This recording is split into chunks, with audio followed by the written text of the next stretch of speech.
പ്രിയമുള്ള എൻ്റെ വിദ്യാർത്ഥിനികളെ എല്ലാവരെയും ഞാൻ ഓൾ കേരള ഡിസ്റ്റൻസ് എഡ്യൂക്കേഷൻ എന്ന് പറയുന്ന നമ്മുടെ സ്ഥാപനത്തിൻ്റെയൊക്കെയുള്ള ഓൺലൈൻ വീഡിയോയിലേക്ക് സ്വാഗതം ചെയ്യുകയാണ്.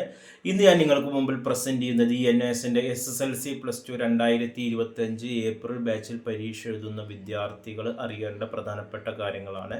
ആദ്യമായിട്ട് എൻ്റെ വീഡിയോകൾക്കൊന്ന് എല്ലാവരും ലൈക്ക് ചെയ്യുക, ഷെയർ ചെയ്യുക, കമൻറ്റ് ചെയ്യുക, സബ്സ്ക്രൈബ് ചെയ്യുക. 2025 ഏപ്രിൽ എക്സാം എഴുതുന്നവരുടെ അസൈൻമെൻറ്റ് ജനുവരി 31 മുമ്പായി സബ്മിറ്റ് ചെയ്യേണ്ട ഡേറ്റ് വന്നിരുന്നു. ഇനി സബ്മിറ്റ് ചെയ്യാത്തവർക്ക് ഓരോ വിഷയത്തിനും 1500 രൂപ ഫൈൻ അടച്ച് ഒരാഴ്ച വരെ രജിസ്റ്റർ ചെയ്യാമെന്നുള്ള ഫെബ്രുവരി 1 വീക്ക് വരെ രജിസ്റ്റർ ചെയ്യാം. അത് കഴിഞ്ഞാൽ പിന്നെ രജിസ്റ്റർ ചെയ്യാൻ കഴിയില്ല. അസൈൻമെൻറ്റ് സബ്മിറ്റ് ചെയ്യാത്ത വിദ്യാർത്ഥികൾക്ക് കൂടുതൽ മാർക്ക് എഴുത്ത് പരീക്ഷയ്ക്ക് ഉണ്ടാകണം എന്നുള്ളതാണ്. അസൈൻമെൻറ്റ് സബ്മിറ്റ് ചെയ്യാത്തവർ ഫെയിലാവില്ല, പക്ഷേ എഴുത്ത് പരീക്ഷയ്ക്ക് കൂടുതൽ മാർക്ക് ഉണ്ടാക്കണം എന്നുള്ളതാണ്. അസൈൻമെൻറ്റ് സബ്മിറ്റ് ചെയ്ത വിദ്യാർത്ഥികൾക്ക് 20 മാർക്ക് അസൈൻമെൻറ്റിന് ലഭിക്കും. അതിന് ബാക്കി വരുന്ന മാർക്കാണ് 100-ൽ ബാക്കി വരുന്ന മാർക്കാണ് തിയറി പരീക്ഷയ്ക്കും പ്രാക്ടിക്കലിനുമായിട്ട് വരുന്നത്. ഓക്കെ, തിയറിക്ക് ഓരോ വിഷയത്തിന് എത്ര മാർക്കിനാണോ നമ്മൾ തിയറി എഴുതുന്നത് അതിൻ്റെ 33% പാസ് മാർക്ക് വരുന്നത്. ഓക്കെ, അസൈൻമെൻറ്റ് സബ്മിറ്റ് ചെയ്യാത്ത വിദ്യാർത്ഥികളാണെങ്കിൽ അവർക്ക് 100 മാർക്കിനായിരിക്കും ക്വസ്റ്റ്യൻ പേപ്പർ. അവർക്ക് 80-20 എന്നുള്ള മാനദണ്ഡം ഉണ്ടാവില്ല. അവർക്ക് 100 മാർക്കിൻ്റെ ക്വസ്റ്റ്യൻ പേപ്പറാണ്. അപ്പോൾ ഒരു ഇംഗ്ലീഷ് എന്നുള്ളൊരു പേപ്പറാണെങ്കിൽ ഇംഗ്ലീഷിൽ 100-ൽ 33 മാർക്ക് വേണം.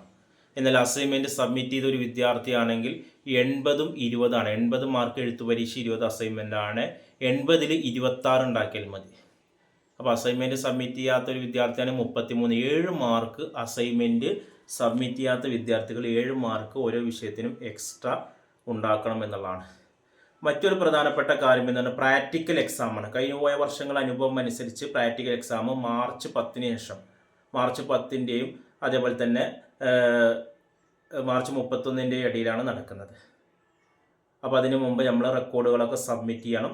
റെക്കോർഡ് സബ്മിറ്റ് ചെയ്യേണ്ട കാര്യങ്ങൾക്ക് നമ്മൾ PCP ക്ലാസ് നിങ്ങളുടെ ID കാർഡിലെ സ്റ്റഡി സെൻറ്ററിൽ കോൺടാക്ട് ചെയ്യണം. അവിടെയുള്ള PCP ക്ലാസ്സിന് പങ്കെടുത്ത് എക്സാമിൻ്റെ ക്വസ്റ്റ്യൻസൊക്കെ എങ്ങനെയാണെന്നൊക്കെ അവർ പരിചയപ്പെടുത്തി തരും. റെക്കോർഡിൽ എഴുതേണ്ട കാര്യങ്ങളെല്ലാം അവർ പരിചയപ്പെടുത്തി തരും. PCP ക്ലാസ് നിർബന്ധമായും അറ്റൻഡ് ചെയ്യണം. ഇല്ലെങ്കിൽ പ്രാക്ടിക്കൽ എക്സാമിൻ്റെ 50%, ഏകദേശം പകുതിയോളം, ഇപ്പോൾ ഡാറ്റ എൻട്രിയൊക്കെ ആണെങ്കിൽ 60 മാർക്ക്, പ്രാക്ടിക്കലാണെങ്കിൽ 30 മാർക്ക് നഷ്ടപ്പെടും. അപ്പോൾ ഇങ്ങനെയുള്ള കാര്യങ്ങളൊക്കെ ശ്രദ്ധിക്കേണ്ടതാണ്.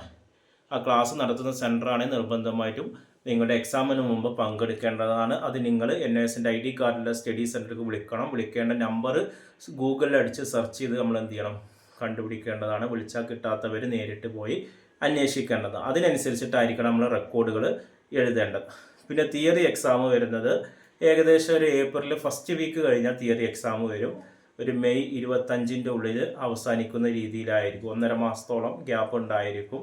പിന്നെ റിസൾട്ട് നമുക്ക് ജൂൺ ലാസ്റ്റിലായിരിക്കും റിസൾട്ട് പബ്ലിഷ് ചെയ്യുക. ഇത്രയും കാര്യങ്ങളാണ് അറിഞ്ഞിരിക്കേണ്ടത്. ഈ ഡേറ്റുകൾ പ്രത്യേകം നിങ്ങൾ ഓർക്കണം. ഇപ്പം നമ്മൾ എമർജൻസി ആയിട്ട് ചെയ്യേണ്ടത് നിങ്ങളുടെ PCP ക്ലാസ്സിൻ്റെ കാര്യങ്ങൾ. PCP ക്ലാസ്സിന് അറ്റൻഡ് ചെയ്ത വിദ്യാർത്ഥികളുണ്ടാകും. അറ്റൻഡ് ചെയ്യാത്തവർ എന്നാണ് എന്നുള്ളത് അന്വേഷിക്കണം. അവിടുന്ന് കിട്ടുന്ന നിർദ്ദേശങ്ങൾക്ക് അനുസരിച്ചായിരിക്കണം നിങ്ങൾ പ്രാക്ടിക്കൽ വിഷയങ്ങളുടെ റെക്കോർഡുകൾ എഴുതേണ്ടത്. ഓക്കെ, പിന്നെ അതിനുശേഷം നിങ്ങൾ പ്രാക്ടിക്കൽ എക്സാമിന് പ്രിപ്പയർ ചെയ്യുക, പിന്നെ തിയറി എക്സാമിന് പ്രിപ്പയർ ചെയ്യുക. ഇനി ഇതുമായി ബന്ധപ്പെട്ട് എന്തെങ്കിലും സംശയം ഉണ്ടെങ്കിൽ എൻ്റെ വാട്സപ്പ് നമ്പറിൽ കോൺടാക്റ്റ് ചെയ്യാവുന്നതാണ്. നമ്മുടെ ചാനലിൻ്റെ ഡിസ്ക്രിപ്ഷൻ ബോക്സിൽ കൊടുത്തിട്ടുണ്ട്. 9037114679. Okay, thank you.